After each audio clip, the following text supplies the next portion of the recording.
Sudah ambil keputusan. Ya. Setelah itu nanti pemerintah. Kami ingin menyampaikan. Makanya nanti setelah pandangan dari pemerintah, saya berikan tunggu Pak Ketua. Sebelum pemerintah dikasih kesempatan. Saya mengatur kami dulu. Saya minta interupsi Anda nanti setelah. Saya interupsi. Saya ngatur di dalam rapat. Kalau demikian maka kami fraksi Demokrat menyatakan walk out dan tidak bertanggung jawab. Pasal 164 yang disampaikan tadi, maka pimpinan dapat mengambil berdasarkan pandangan-pandangan fraksi di dalam forum rapat paripurna. Cocok. Bisa disepakati? Sepakati Pak. Suasana kebatinan semua buruh itu dikhianati oleh DPR.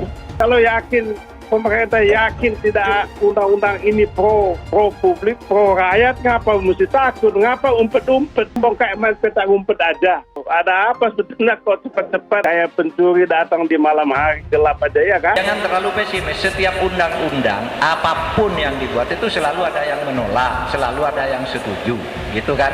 Nah, lalu ada proses penyelesaiannya secara konstitusi, ya kita tunggu aja lah gitu ya. Dari RUU Cipta Kerja tidak menghilangkan hak cuti, hak haid, dan cuti hamil yang diatur di dalam Undang-Undang Ketenagakerjaan. Telah terjadi krisis empati dalam kondisi seperti ini, memaksakan kehendak untuk memutuskan undang-undang yang faktanya ditolak oleh mayoritas masyarakat Indonesia dari sekian klaster yang ada. Tidak ada penihilan atau penegasian kepada hak-hak buruh. Akan melakukan mogok nasional.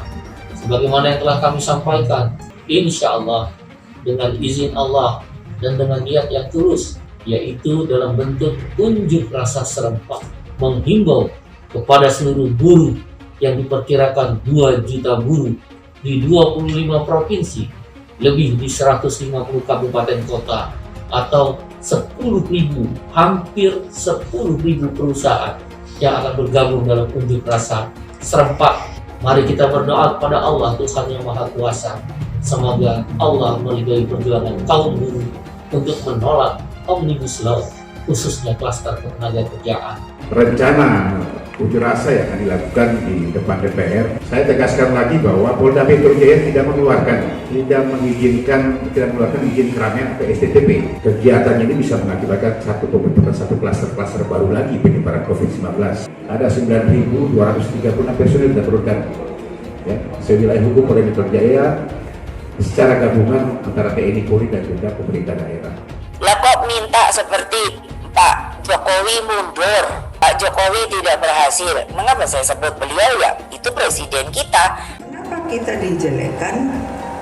Karena sampai hari ini suara kita sebagai partai di Indonesia ini tertinggi terus.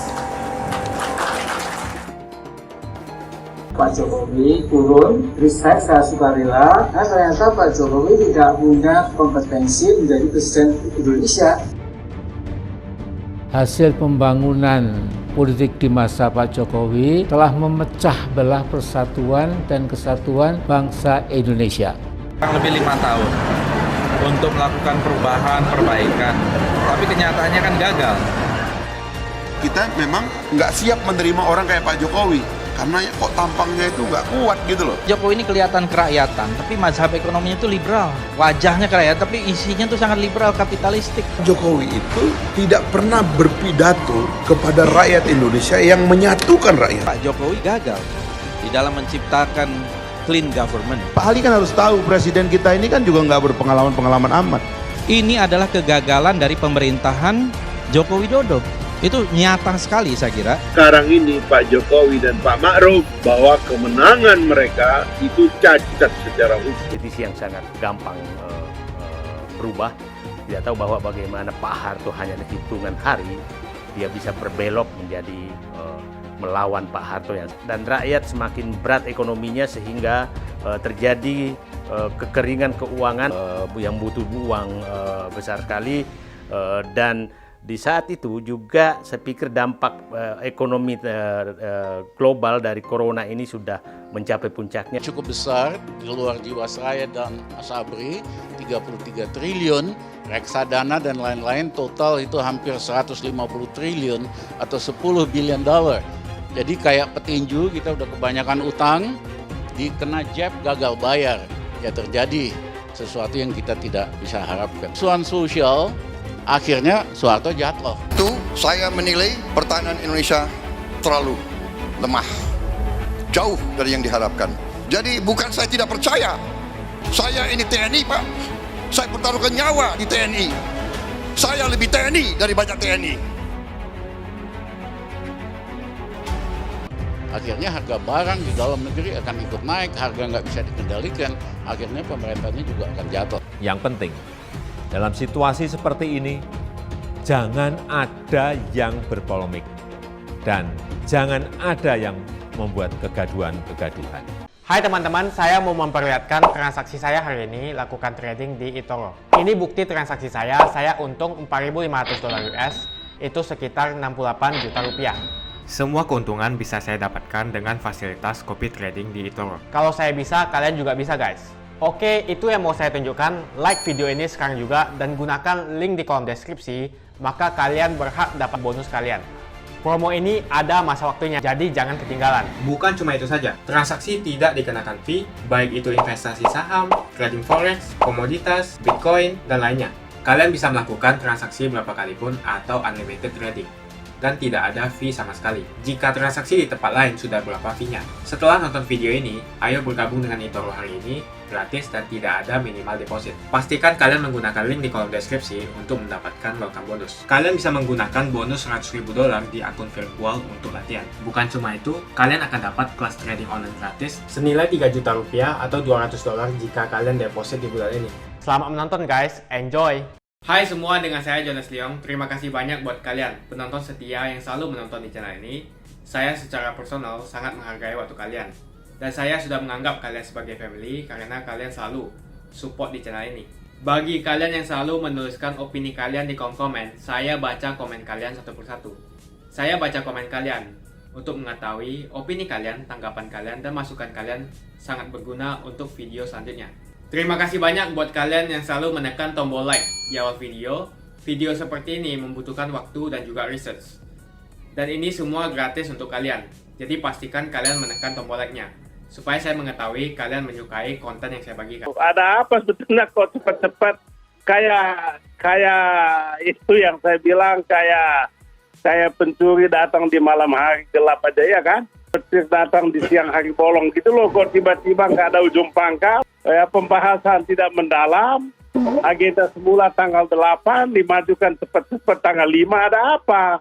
Kenapa takut dengan aksi buruh kalau memang ada masyarakat yang protes? Kalau yakin, pemerintah yakin tidak undang-undang ini pro publik, pro rakyat, ngapa mesti takut? Ngapa umpet-umpet? Kayak main petak umpet aja. Mula-mula tanggal 5, udah itu tanggal 8. Kok masa pengesahan rancangan undang-undang kayak petak umpet begitu, Bu?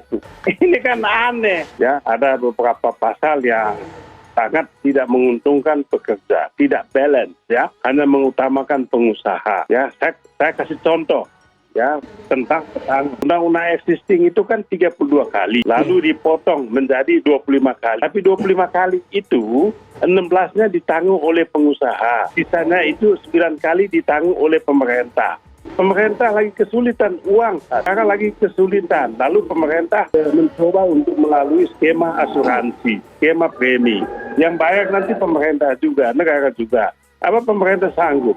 Ini yang kami lihat bahwa rancangan undang-undang ini hanya untuk memenuhi keinginan pengusaha supaya bisa melegalkan PHK sewenang-wenang. Itu saja. Masa boleh begitu? Secara objektif harus kita pastikan dari 11 klaster yang memang agak beririsan langsung dan akhirnya menimbulkan polemik saat ini adalah klaster ketenagakerjaan. Dari klaster tenaga kerjaan kita urai lagi ada 10 critical issues. Semuanya clear kecuali 2 hal yang memang tidak diminta oleh buruh secara 100%. Tapi apa? Secara global ya, kepentingan buruhnya terakomodir. Apa itu? Semua ketentuan di Undang-Undang 13 ya, Undang-Undang Ketenagakerjaan masih eksis. Satu. Yang kedua, tidak ada penihilan atau penegasian kepada hak-hak buruh berdasarkan undang-undang ini. Ingat, seandainya pun ada upah, namanya upah UMSK, upah sektoral itu dikurangkan karena pemerintah punya alasan, tidak sama sekali mengurangi UMSK yang sudah dihadirkan oleh dan diterima oleh buruh saat ini. Pesangon pun demikian. Jadi ini undang-undangnya juga tidak berlaku surut. Kami menyampaikan 10 alasan yang melatar belakangi mengapa buruh menolak Omnibus Law, khususnya klaster ketenaga kerjaan yang telah disepakati oleh pemerintah dan DPR RI melalui Panjabalek. Suasana kebatinan semua buruh itu dikhianati oleh DPR. Kami masuk di tim perumus, berusaha memberikan masukan-masukan kepada DPR, dan Panjabalek, setiap fraksi, pimpinan Panjabalek, bahkan wakil ketua DPR, merespon masukan-masukan kami. Bahkan dalam daftar implementasi masalah 7 fraksi, kembali semuanya ke Undang-Undang Nomor 13 2003. Kami punya data otentik dokumennya. Dan 2 fraksi yang tidak kembali pada Undang-Undang Nomor 13 2003. Tapi apa daya, apa lacur, hanya dalam waktu 5 menit, harapan kaum buruh dihancurkan oleh DPR. Tapi apa daya, kekuatan kan di fraksi. Fraksi telah tanda petik sekali lagi mengkhianati dan membohongi hak rakyat dalam memperjuangkan Omnibus Law, khususnya para buruh. Dan kalau pemerintah memang memaksa, kejar tayang sinetron. Bagaimana mungkin DPR dan pemerintah bisa menyetujui perdagangan tenaga kerja manusia, di mana melalui agen outsourcing itu boleh seumur hidup semua jenis pekerjaan. Begitu masa depan buruh bagaimana? Orang, negara tidak hadir melindungi kepentingan buruh. Orang selalu mempersoalkan buruh menentang Omnibus Law menghambat penciptaan lapangan kerja. Kita setuju. Yang kita nggak setuju, ketika memasuki pasar kerja, siapa yang melindungi? Di mana negara? Kalau begitu buat apa kita bernegara? Kalau orang bisa diperdagangkan tenaganya, si agen outsourcing kan cuma dapat fee aja. Dia nggak peduli dengan JKP itu yang pemanis-pemanis yang ditawarkan pemerintah. Dia dapat fee, udah cukup bagi dia. Nah kalau agen outsourcing kemudian karyawan ditaruh di satu perusahaan tertentu, dikontrak misal katakan 10 bulan, 2 bulan dipecat oleh karyawan pengguna, usernya dibalikan ke agen outsourcing, siapa yang bayar sisa kontrak 8 bulan itu? Para pimpinan konfederasi dan federasi yang berasal dari 32 federasi dan konfederasi ingin menyatakan kembali dan menegaskan kembali bahwa insya Allah dengan izin Allah dan dengan niat yang tulus tidak akan melakukan tindakan anarkis, tindakan yang merugikan orang umum maupun hal-hal yang bertentangan dengan aturan, akan melakukan mogok nasional. Sebagaimana yang telah kami sampaikan, mogok nasional hanyalah istilah, yaitu dalam bentuk unjuk rasa serempak secara nasional sesuai mekanisme Undang-Undang Nomor 9 Tahun 1998. Lokasi unjuk rasa adalah di lingkungan pabrik masing-masing yang akan ditentukan tempatnya oleh pimpinan serikat pekerja di perusahaan masing-masing. Semua prosedur surat pemberitahuan sudah dilakukan. Di tingkat nasional sudah diberikan pada Mabes Polri. Di tingkat provinsi sudah diberikan pada Polda-Polda masing-masing. Di tingkat kabupaten kota dan tingkat perusahaan sudah diberikan pemberitahuan surat ke Polres masing-masing. Karena itu, melalui kesempatan ini, kami para pimpinan serikat pekerja di tingkat nasional menghimbau kepada seluruh buruh yang diperkirakan 2 juta buruh di 25 provinsi, lebih di 150 kabupaten kota, atau 10.000, hampir 10.000 perusahaan yang akan bergabung dalam unjuk rasa serempak. Kemungkinan besar terjadinya stop produksi. Untuk memperhatikan hal-hal sebagai berikut: 1. Tetap menjaga protokol kesehatan COVID-19. 2. Mengikuti arahan pimpinan serikat pekerja di tingkat perusahaan masing-masing dalam menentukan lokasi unjuk rasa sebagaimana diatur dalam Undang-Undang Nomor 9 1998. 3. Lakukan dengan tertib, damai, dan penuh dengan rasa tanggung jawab, tidak melakukan hal-hal yang merugikan perusahaan. Lakukan dengan sekuat-kuatnya agar pesan kita bisa didengar oleh pemerintah dan DPR RI. Jangan terpengaruh dengan disahkannya sidang paripurna terhadap Undang-Undang Cipta Kerja atau Omnibus Law, khususnya klaster ketenagakerjaan ini. Mari kita berdoa kepada Allah, Tuhan yang Maha Kuasa. Semoga Allah meridhoi perjuangan kaum buruh untuk menolak Omnibus Law, khususnya klaster ketenagakerjaan. Jaga keselamatan diri, jaga kesehatan keluarga, jaga tempat Anda bekerja, perusahaan masing-masing, jangan ada hal-hal yang merugikan, dan tetaplah tawakal. Sekali layar terkembang, pantang surut untuk belakang. Terima kasih.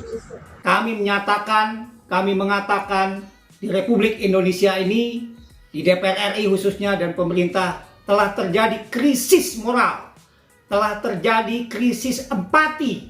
Dalam kondisi seperti ini, memaksakan kehendak untuk memutuskan undang-undang yang faktanya ditolak oleh mayoritas masyarakat Indonesia dari sekian klaster yang ada.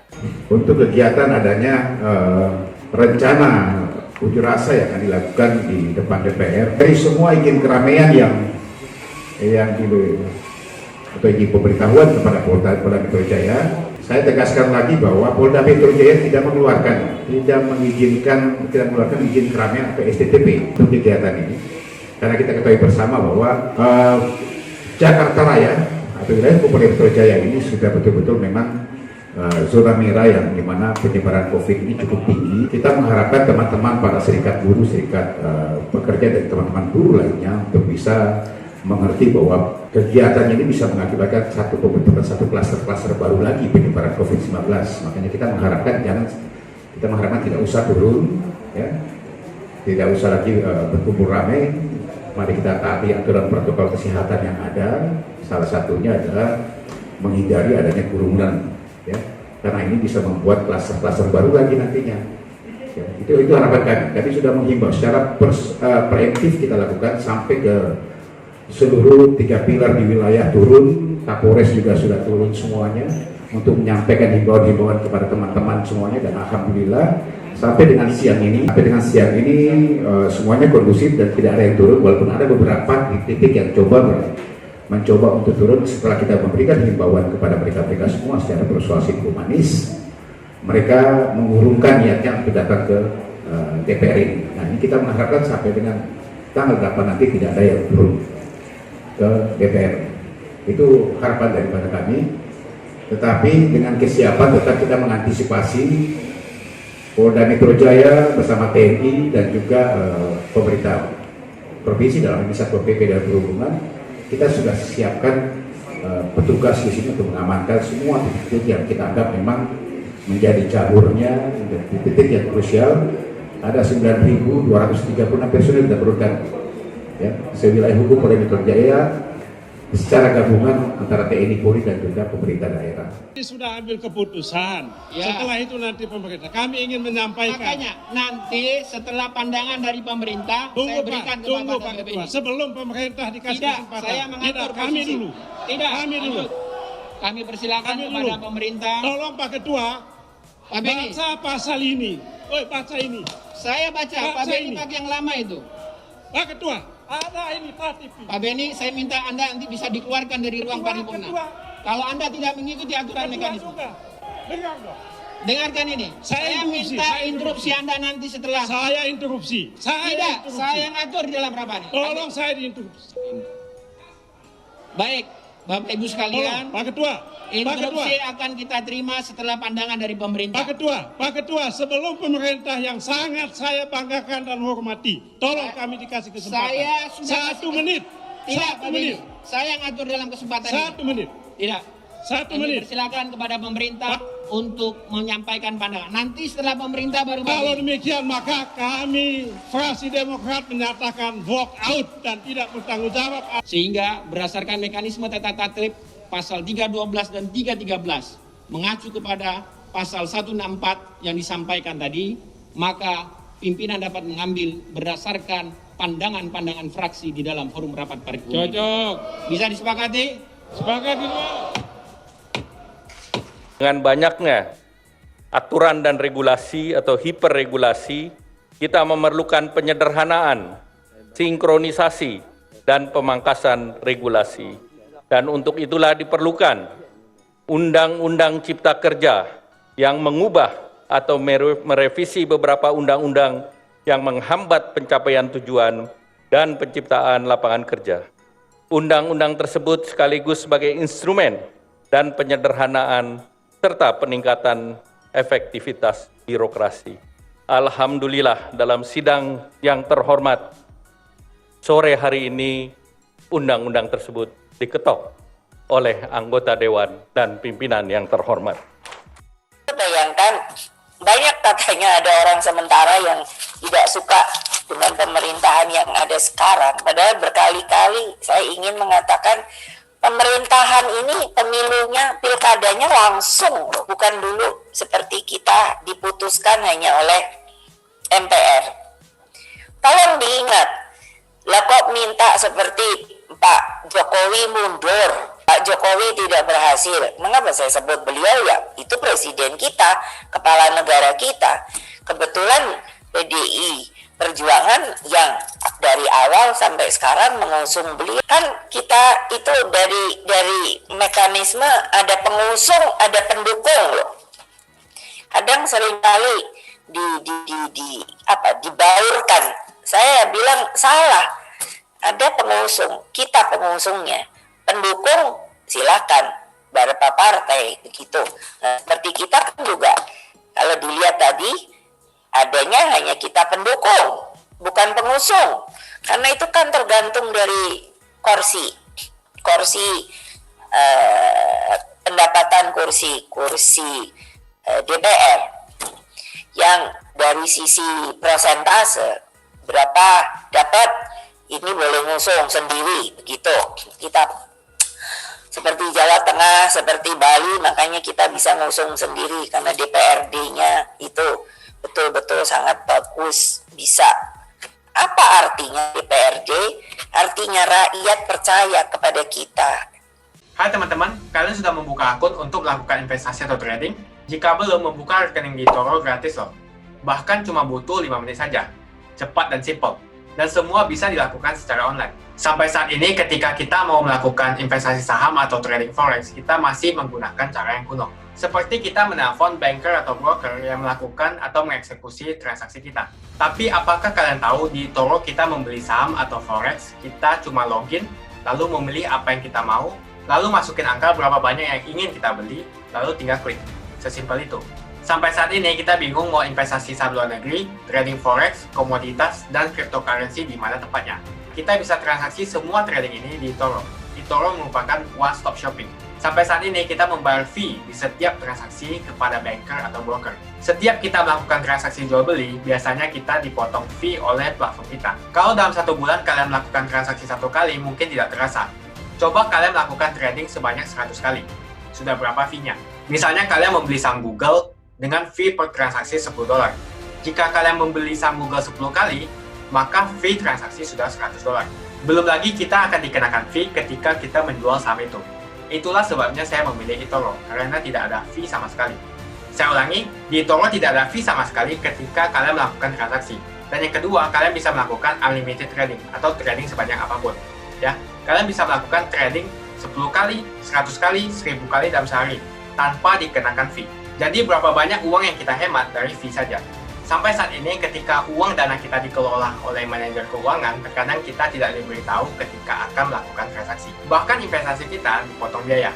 Dan kita dibikin bingung karena kurangnya transparansi. Kita juga bingung memilih investasi manajer yang bagus untuk mengelola investasi kita. Alhasil, investasi kita bukannya untung malah rugi. Bahkan yang lebih ekstrim, kita tertipu oleh manajer investasi yang ilegal. Tapi apakah kalian tahu di eToro ada fasilitas yang namanya copy trade, di mana kita bisa menduplikasikan investasi atau trading yang dilakukan oleh trader profesional. Semua data terbuka dan transparan dan kita bisa melihat performance sampai 10 tahun yang lalu. Dengan fasilitas ini, kamu tidak usah lagi menelpon manajer keuangan kamu untuk melakukan trading. Atau pusing investasi kamu merugi dikelola oleh manajer keuangan. Di eToro kita bisa memilih investor profesional yang sesuai dengan yang kita sukai. Dan di eToro banyak sekali profesional investor yang keuntungannya di atas 50%.